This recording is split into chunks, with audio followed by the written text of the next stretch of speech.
தமிழகமெங்கும் கிளைகள் கொண்ட Annamal institute of hotel management and hospital management படிப்பில் சேர்வதற்கான அட்மிஷன் நடைபெறுகிறது. சிவகாசி விஸ்வநாத சுவாமி கோயிலில் தேரை எங்கு நிறுத்துவது என ஏற்பட்ட பிரச்சனையில் தேரோட்டம் பாதி வழியில் நிறுத்தப்பட்டது. இது தொடர்பான கூடுதல் விவரங்களை செய்தியாளர் மணிகண்டனிடம் கேட்கலாம். மணிகண்டன், கடந்த காலங்களில் எங்கு அந்த தேர் நிறுத்தப்பட்டிருந்தது? இந்த புதிய சிக்கல் வருவதற்கு என்ன காரணம்?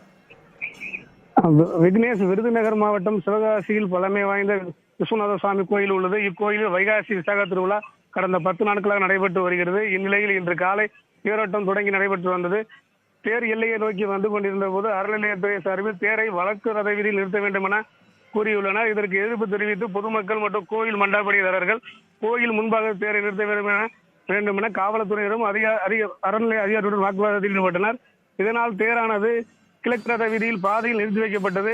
மேலும் சுமார் 100க்கும் மேற்பட்ட போலீசார் பாதுகாப்பு பணியில் ஈடுபட்டுள்ளனர். மேலும் வாக்குவாதத்தில் ஈடுபட்ட பொதுமக்களுடன் போலீசார் மற்றும் அறநிலையத்துறை அதிகாரிகள் சமரச பேச்சுவார்த்தையில் ஈடுபட்டனர். இந்த பேச்சுவார்த்தையை தொடர்ந்து தேரானது கோயில் எல்லையிலிருந்து சேர்ந்துள்ளது. சுமார் 1 மணி நேரத்தில் தாமதமாக தேரானது நிலையை அடைந்துள்ளது. விவரங்களுக்கு நன்றி மணிகண்டன். தமிழகமெங்கும் கிளைகள் கொண்ட Annamal institute of hotel management and hospital management படிப்பில் சேர்வதற்கான அட்மிஷன் நடைபெறுகிறது.